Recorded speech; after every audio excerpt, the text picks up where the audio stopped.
She hated men so much that she wanted to do in the ones that she came in contact with. These are the stories of terrible deeds. There were the kings and queens. They decided about life and death. Of crimes written in blood on history's pages. The court decided that she was sane and she could have been the person next door. She had a death wish. She'd killed the only thing she ever loved and she wanted to die. Across time and across continents, something united these murderers. Some women believe that they are entitled to kill a man who cheats on them. They were driven by the emotion of the ages. They say about 45 to 60 minutes it took the patients to die. The darkest force of all. It was hard for me to say, well, how could any human do that to any other human? For these deadly women, it was time for revenge. She was madly in love with him, desperately in love with him, and he wasn't with her.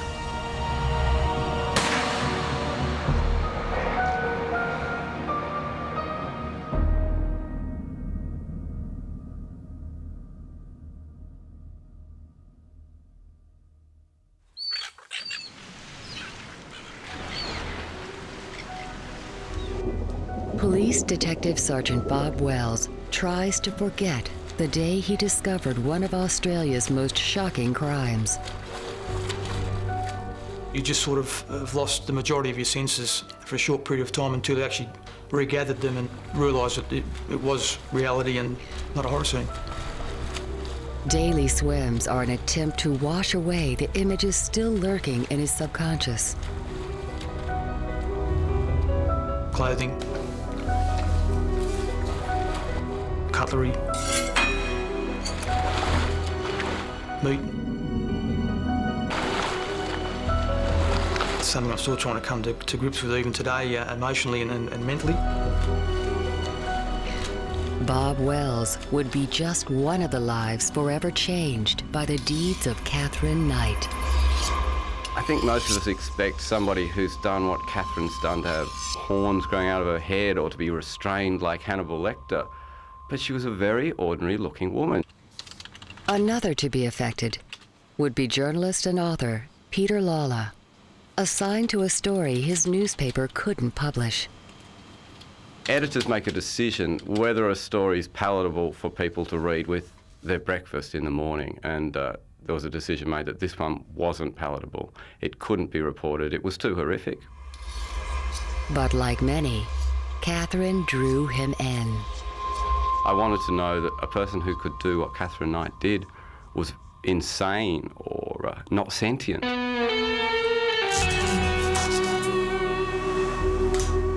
But the court decided that she was sane and she could have been the person next door. Catherine Knight seemed to live on the edge.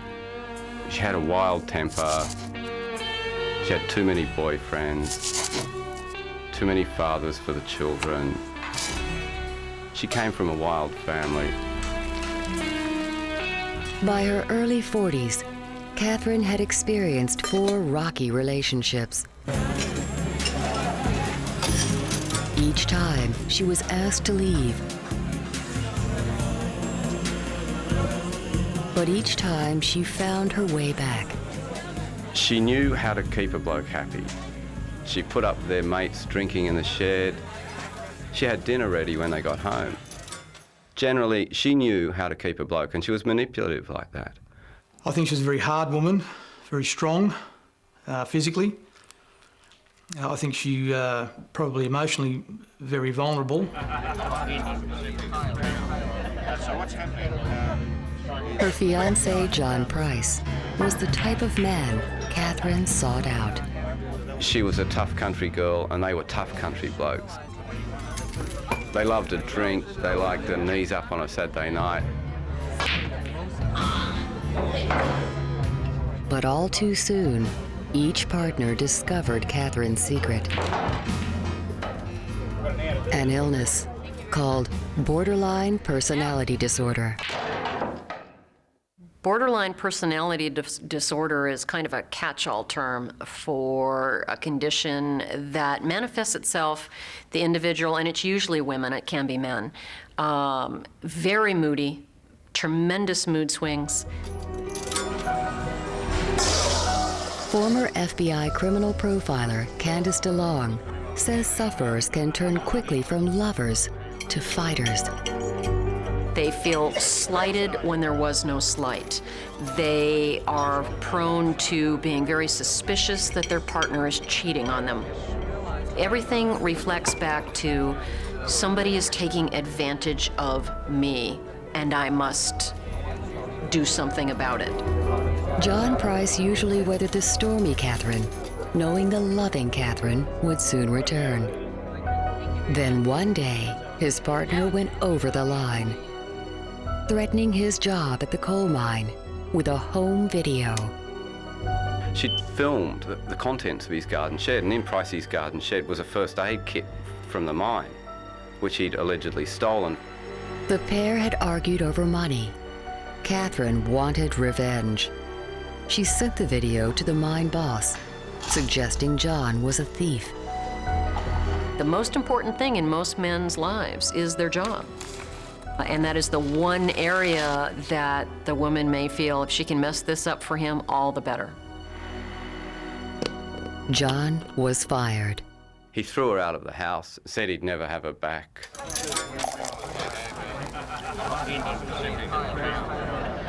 Unfortunately, he had her back within 6 months because Catherine turned on the sweet, loving side again and got back in there somehow.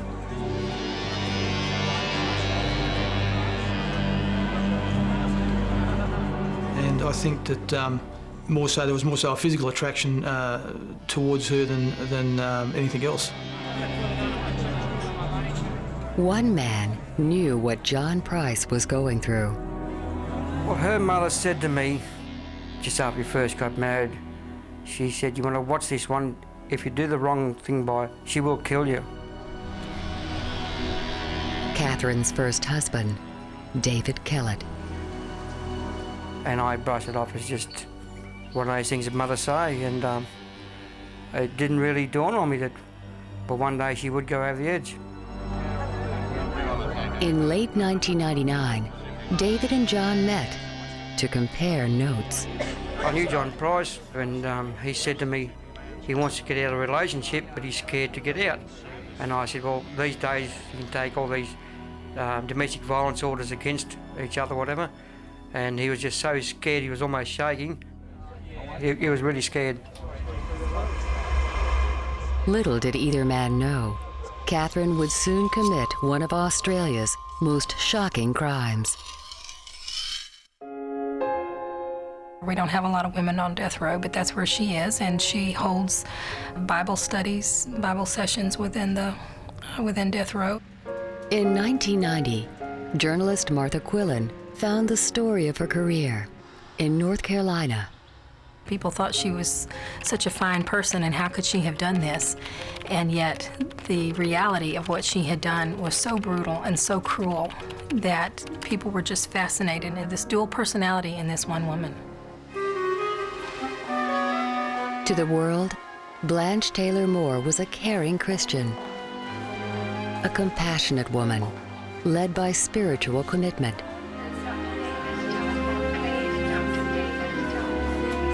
So when her boyfriend Raymond Reed was hospitalized, no one was surprised at Blanche's constant care. She was sort of beloved, I think, on the floor where he stayed, and the nurses testified that they thought she was a wonderful person and very caring, and that, you know, Raymond was very lucky to have someone like that come in to see him.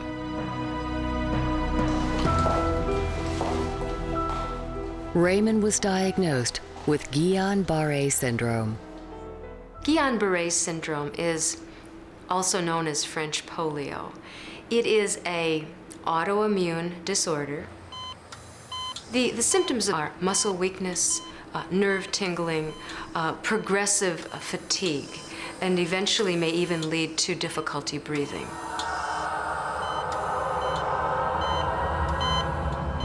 Despite the best care, Raymond was destined to die. Again and again.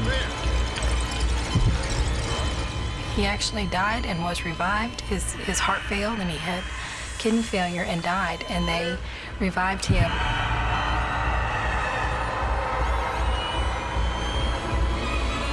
Several times, Raymond died a clinical death, losing heartbeat and respiration.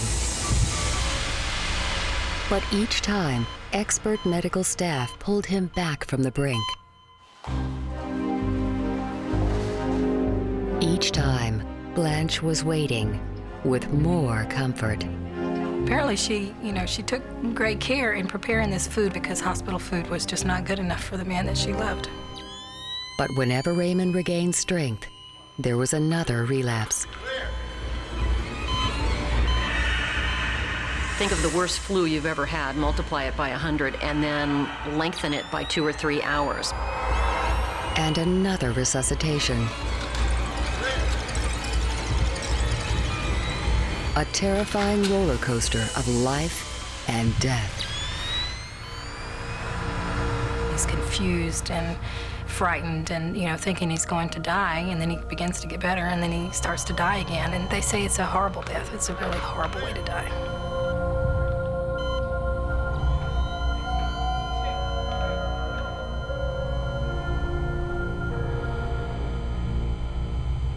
Raymond Reed died the final time in October 1986. In my experience of writing about murders and covering murder trials, I think they all think that they're smarter than everybody else, and they're not going to be caught. Within 2 years, Blanche had moved on into the arms of Reverend Dwight Moore.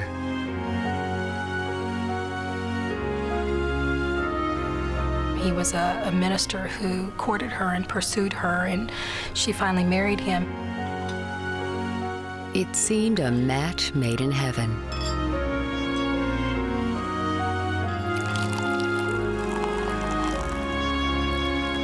But during the honeymoon, the Reverend fell deathly ill.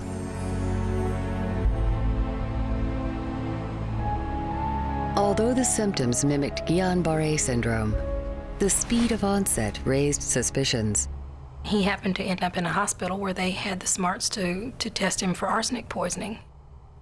And when they found huge doses of arsenic in his system, they immediately suspected that she had given it to him. Reverend Moore's constitution foiled Blanche's plan. Against the odds, he survived. Investigators later said that he had survived the largest dose of arsenic any human was ever known to have survived. So she was just unlucky. She poisoned someone whose system was stronger than she was. Blanche would be charged with assault, and police probed further, exhuming the body of Raymond Reed. The chief medical examiner in North Carolina, John Butts, MD, exposed one of the state's most audacious murders. This is graphing of the quantities of arsenic that were found in Mr. Reed's hair, and this tells us that that initial illness was a result of arsenic poisoning, but also tells us that he continued to receive arsenic while he was in the hospital. Blanche was arrested and charged with murder. During her trial, jurors heard how Blanche killed her victim with kindness. All evidence indicates that she was bringing poison to the hospital and disguised with or contained within some of the food that she fed him, and continued to poison him in the hospital until ultimately he died. During her sentencing phase, the state actually argued that his murder should be viewed as a serial murder because she killed him over and over again. And there were more suspicions. At one point, it looked like they were going to dig up everybody in about 3 counties and test them for arsenic. Anybody that had known Blanche Taylor Moore at any time in their lives was going to be tested. We exhumed 5 individuals. They were individuals who it was believed that Mrs. Moore had some connection with, obviously, they were deceased individuals, and there were symptoms or circumstances surrounding the death that raised the possibility of arsenic poisoning. Traces of arsenic were found in the bodies of Blanche's first husband and her father. Although cleared of involvement with her father's death, some believe their troubled relationship set a young Blanche on a course of revenge. We know that he was a womanizer. We know that he left the family. I think she replicated that sort of tortured relationship with the other men that she became involved with during her life. It is not unusual that when they grow up, the problems that they had with their father, psychologically and emotionally, will spill over into their current relationships with men. They may love their husband, but as soon as things turn south or they are made angry by him, he may represent bad daddy, and he will be the target of their wrath. She may kill her father over and over and over again. Convicted of one murder count and charged with another, Blanche Taylor Moore awaits execution on death row.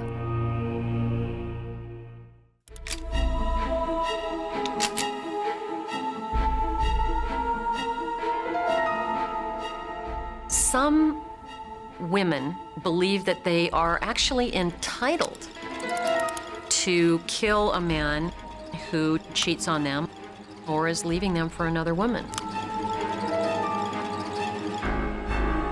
This idea is frequently reinforced in writings and stories and movies and, goodness, hundreds of years back, that this was something that women were simply entitled to do.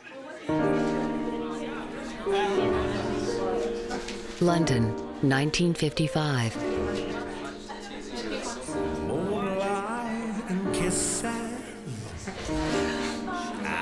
And a pretty club hostess, Ruth Ellis, had no idea she was about to divide a nation and make British legal history. Good time girl. At 19, she's running a club in the West End of London, getting people to, buy drinks at extortionate prices. And she would con people into spending and parting with a lot of money here in the club.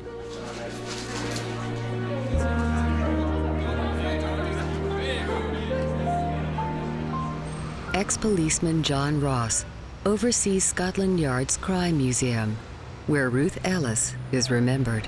We collect items from famous cases and display them in the museum.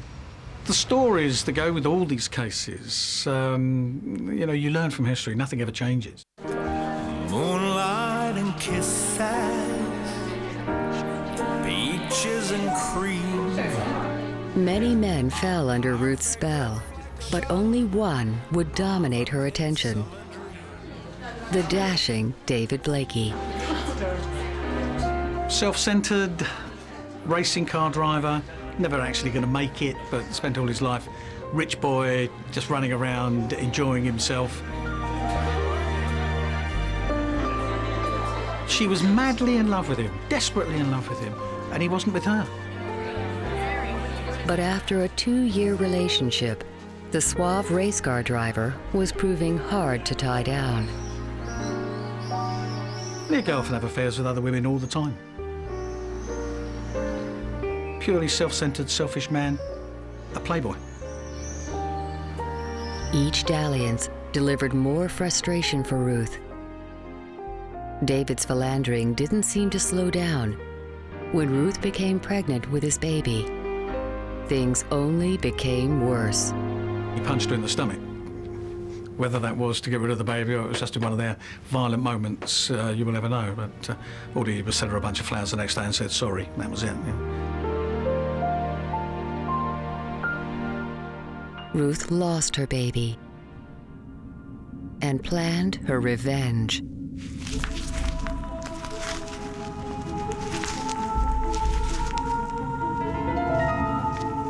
Women are much more relationship-based. They are much more into their feelings and their intuition. I feel that when women's relationships are disrupted, they can become furious. A gun is an interesting weapon because it allows the shooter, the killer, to dispatch their victim without even getting close to them. It's all going to be over in a matter of minutes. This is a small caliber revolver. This is classified as a low velocity handgun.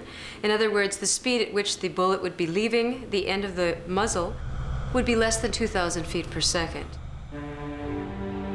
On April 10, 1955, David Blakey was drinking in the Magdala pub in North London.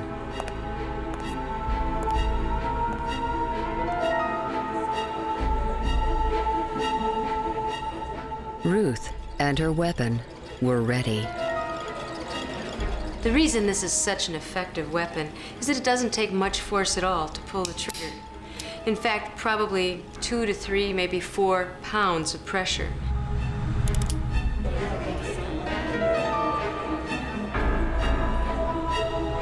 As they came out of the pub, Ruth Ellis stepped out the shadows and called his name. David! Fired 2 shots at him. When a bullet enters that body, the kinetic energy will cause a cavity, something called a temporary cavity, that's caused by energy radiating out from that speeding bullet. He just walked up and emptied the other 3 bullets into him. When a bullet enters a body, it perforates through the skin. As it does so, it will damage blood vessels and it will cause massive internal bleeding. Blood will accumulate and the body will go into shock when it has lost approximately 20% of its circulating blood volume. It was a very public murder. Many witnesses. In 1955, murder was a capital offense. The problem for Ruth Ellis was she had a death wish.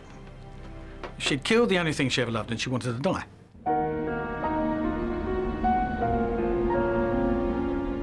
Facing a death sentence, Ruth offered no resistance at her trial. You know, she was actually admitted when asked about firing the bullets into David Blakey. She said, yeah, of course I went there. I went to the Magdala Public House that evening with the intention of shooting David Blakey and killing him. Now, she's admitted the premeditation, she's admitted the act. She has to be found guilty of murder. Although many believed Ruth was driven to murder by her victim's actions, English law at the time could make no concession.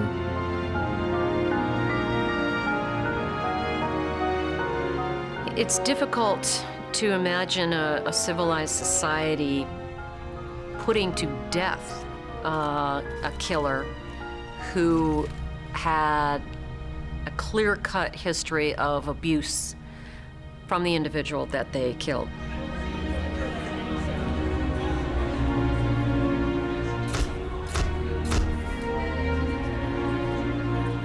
Modern laws recognizing diminished responsibility were yet to be written.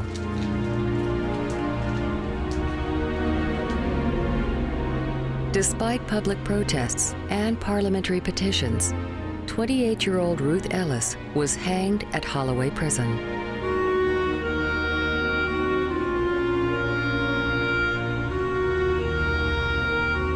It would be a turning point in English justice. New laws recognizing battered woman syndrome and diminished responsibility would follow. Within 10 years, capital punishment was suspended. Ruth would be the last woman executed in England. In an undisclosed Australian city, David Kellett lives in hiding. Although he left his ex-wife many years ago, recent events make him fear for his life. His former spouse is Catherine Knight. You can't change a psychopath, and I believe in my own heart she's a psychopathic killer and she'll never change.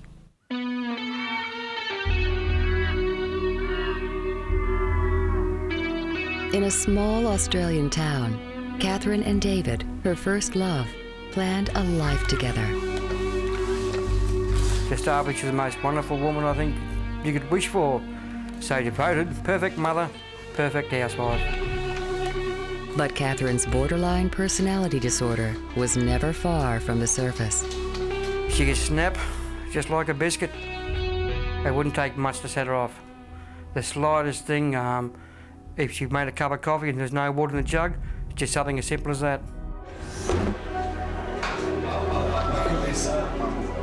One night, a darts competition almost ended David's life. One of the elements of borderline personality disorder is that you cannot stand abandonment. And that means if somebody says they're going to be home at 10 o'clock, you want them home at 10 o'clock. And by 10:05, you're in a rage. By 10:10, you're in a murderous rage.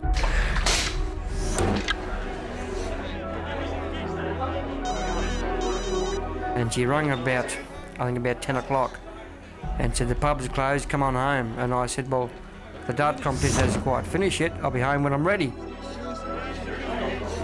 There was an insult to the core when he said, I'll be home from the pub shortly.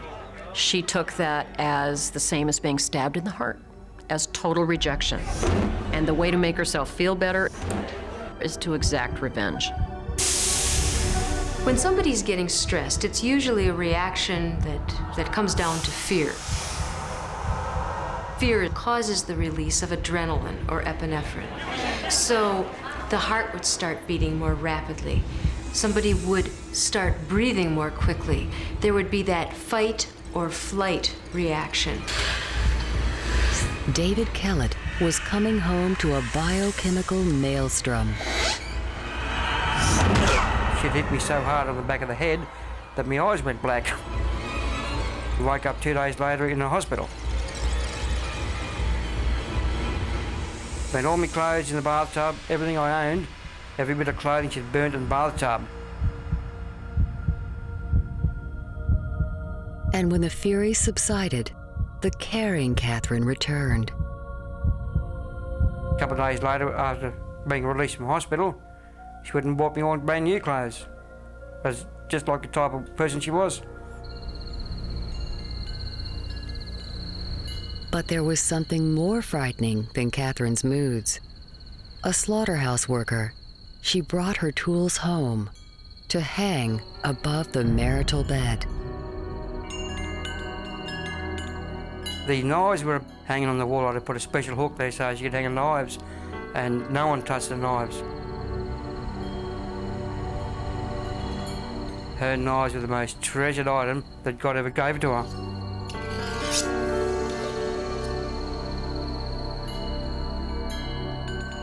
We are drawn to certain jobs, hobbies, vocations, avocations, because of inner needs.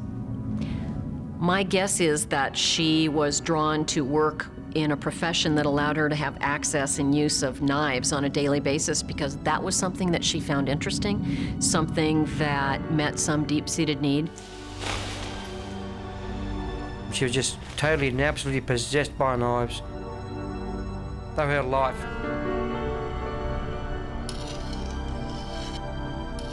Catherine's obsession had a name. Picarism, which is a clinical term, someone that is aroused or finds pleasure in the idea of cutting, slicing, and stabbing skin.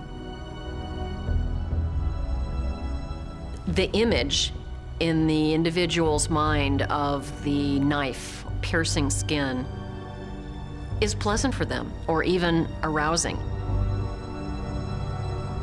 Catherine's fascination with blades and her violent moods were on a collision course. The warning signs were enough for David Kellett. He left Catherine after 10 years. John Price wouldn't be so lucky.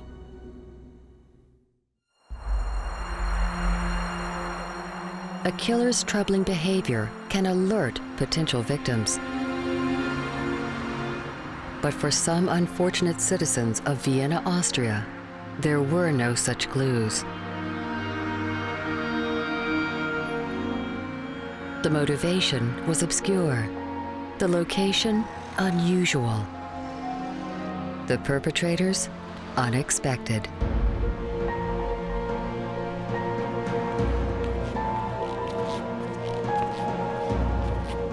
This was a shock around the world, what really happened here in Vienna.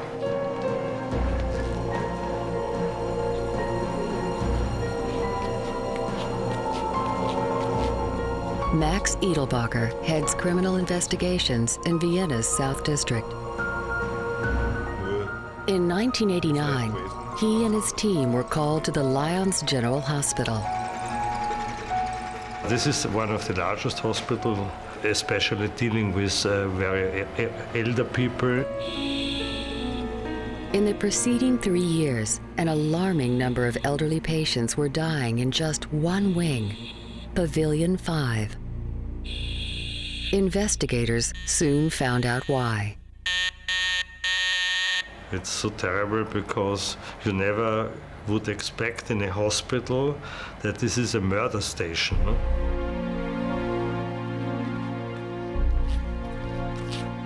Angels of death. Nurses who kill patients. Usually act alone and never tell anyone. Not so in this case. Angels of death are often motivated by sympathy for their victims or a lust for attention. In Pavilion 5, the motivation was very different. There was a lot of stress, a lot of overwork for these nurses. And in this time, in 88 and 89, more than 60 to 65 people were in one room. And in the night shift, only 2 nurses could care for these people. Nicht schon wieder. Elderly patients were demanding. Too demanding.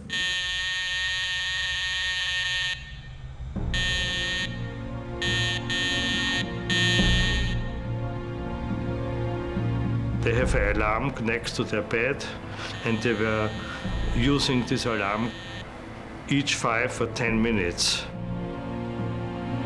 For one group of nurses, the solution was eternal silence.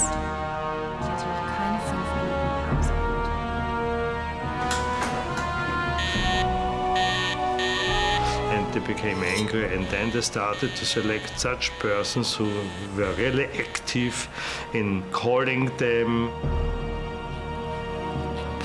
Ringleader Gertrude Wagner and 3 others had a pact made even crueler by their methods.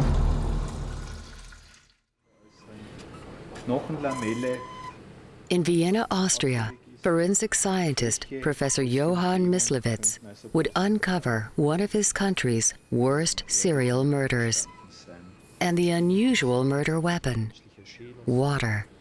A little push was sufficient to put them to test to obstruct the breathing mechanism. The nurses were drowning their patients.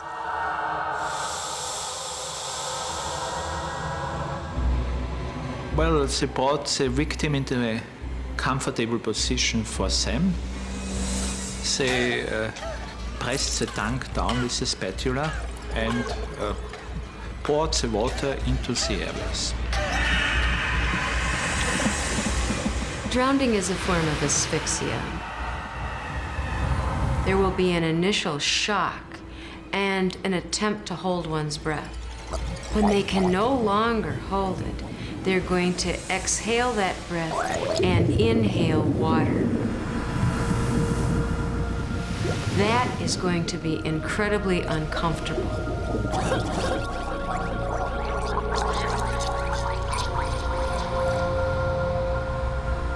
They say about 45 to 60 minutes it took the patients to die. They started to groan, they flattened their breathing, they became pale gray, and after about an hour they were dead.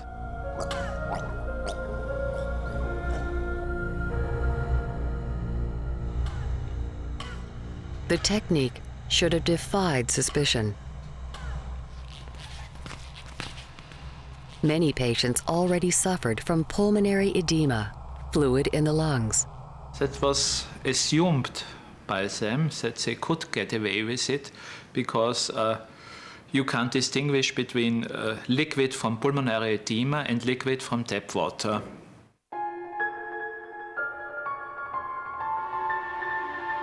For almost 3 years, they did get away with it, and with other methods, overdoses of insulin and sedatives.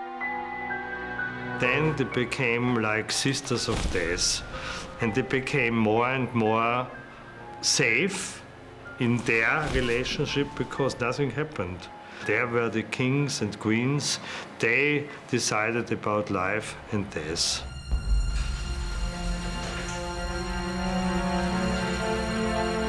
Although the nurses would cite their motivation as frustration, the scale and daring suggests another factor to criminal profiler Candice DeLong. I think what it has to do is the risk.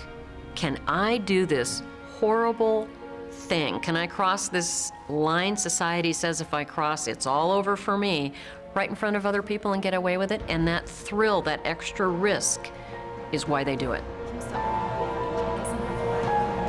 The killing might have continued had the nurses not been so proud. Bragging is a common behavior that we see on the part of serial killers, in particular sadistic serial killers. And in particular, when you have a group of them together, they're proud of what they do.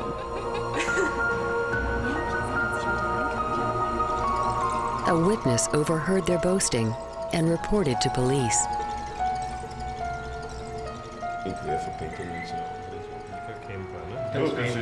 When questioned, 2 of the nurses confessed. This was very interesting with these 2 ladies, Wagner and Gruber. It was like falling stones from their shoulders or their body. They wanted to speak. Police and hospital administrators could scarcely believe the magnitude of the murders. At first, nobody wanted to accept that the problem could be so large, that the police had to investigate more than 300 cases. Exhumations and postmortems were difficult. Evidence of drowning often lost to decomposition. But enough was collected to prove 38 cases of homicide, with many other cases indeterminable. This was extreme.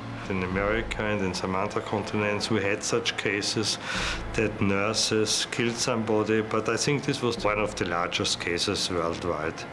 And this was a shock around the world, what really happened here in Vienna.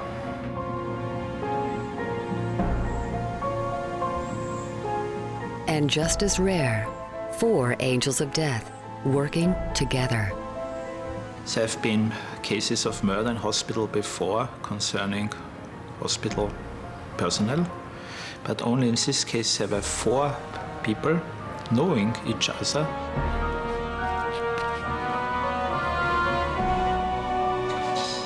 Nurses Waltraud Wagner and Irina Leidolf were convicted of multiple murders. They served life sentences. The other 2 were convicted of manslaughter and attempted murder and sentenced for 15 years.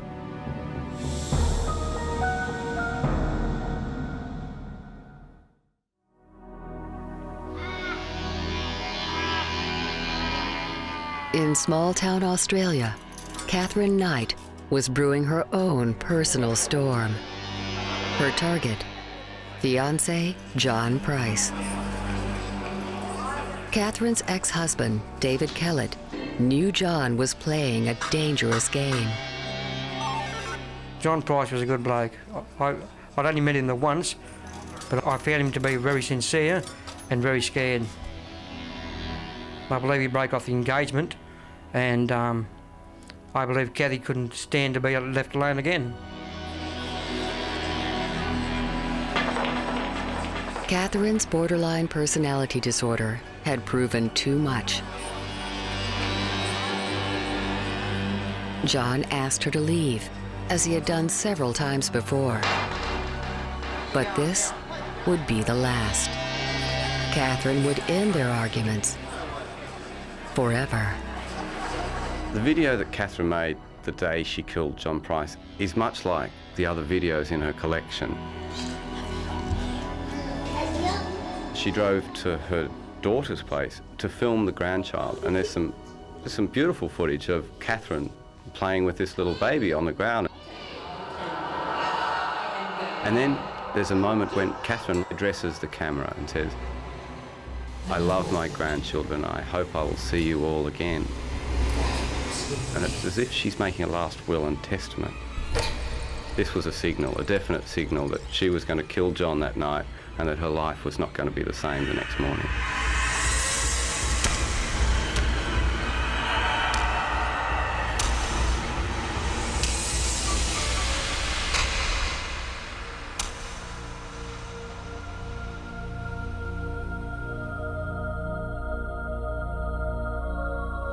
On the morning of March 1st, 2000, Detective Sergeant Bob Wells was called to John Price's address. It's still something that has a great effect on me today. It's something I'm still trying to come to grips with even today, emotionally and mentally. Catherine's fury created a crime scene unlike any in Australian history. I think upon walking into that particular crime scene, it was horrific carnage that was throughout that house from one end to the other. Had almost anybody who went into the house that day in sort of a feeling of numbness for quite some time before they came to actually register what had actually happened, you know.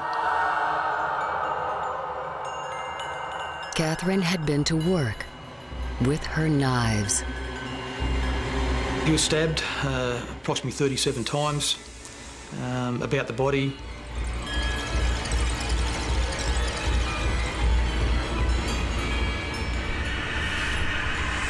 Information from the forensic people were that one of those blows was a fatal blow to the heart, which eventually was the cause of death. One well-placed stab is all that's necessary to kill someone. 37 indicates to me a lot of anger, and probably a number of those stab wounds were post-mortem. Just couldn't stop killing him. But Catherine's revenge would go further, much further.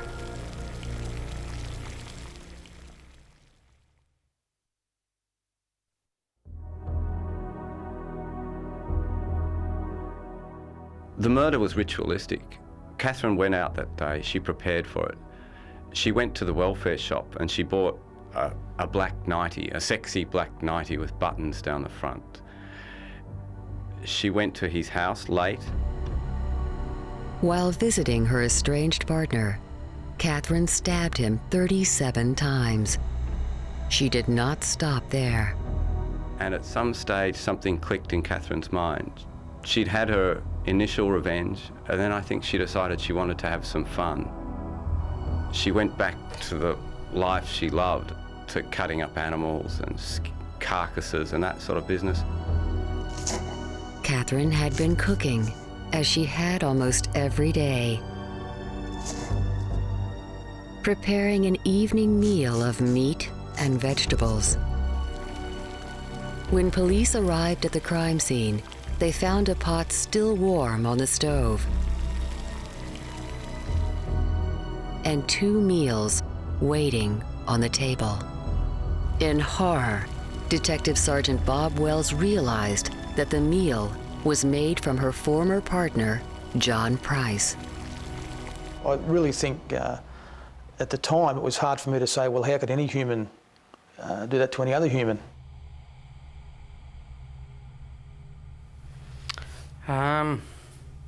I cried for days, in bed, out of bed, walking around, just to think what she'd done.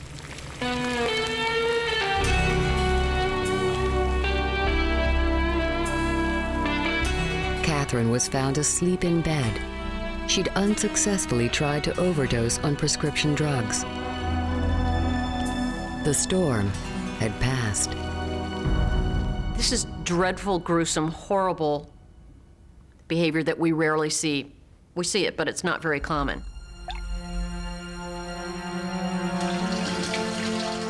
These deadly women were united by a vortex of revenge. But its source is as varied as their crimes. Blanche Taylor Moore. Her father was a gambler and a womanizer, and he so totally abandoned them that they never even heard from him again. This woman was abused, abandoned, neglected by the most important man in her life, a father. She had relationships with men that were doomed from the beginning. She chose men with whom she could not form a stable relationship. And when it happened again, she just absolutely could not help herself, and it was an urge that she chose to give into. Ruth Ellis. 10 days before she shot him, she had a miscarriage. Maybe, just perhaps, a lady's mind is not going to be 100%. Getting away with it, that wasn't as important to her as, I'll show you, watch this, you can't do this to me. Taking his life far exceeded the need to get away with it. The Austrian nurses. The starting point was this terrible working situation. But then they became like sisters of death. More and more they felt this power over life and death. Serial killers have told us that although their first killing wasn't something that they equated with power, that oftentimes into their 4th and 14th and 50th killing, that the motivation was to let the person keep their life or to take their life from them. A God trip, if you will. Playing God over someone's life. And Catherine Knight. Her father had a stick above a hallway. It was called the killing stick. And he would flog his children, to absolutely flog them on the head, the arms, body, wouldn't matter where, and just totally just flog them. I think it was a built-up anger over years of failed relationships, and got to the point where she just couldn't go on any longer, and the fact that she might face rejection by another partner again drove her to the point of where she just lost control. Just because she was a butcher doesn't mean she decided to do these horrible things. She became a butcher because she had an interest in cutting, slicing, and doing those kinds of things. My guess is she had feelings and thoughts and desires to do those kinds of things, the things she did to him post-mortem when she was a young girl. The court found Catherine to be of sound mind when she butchered John Price. She serves a life sentence.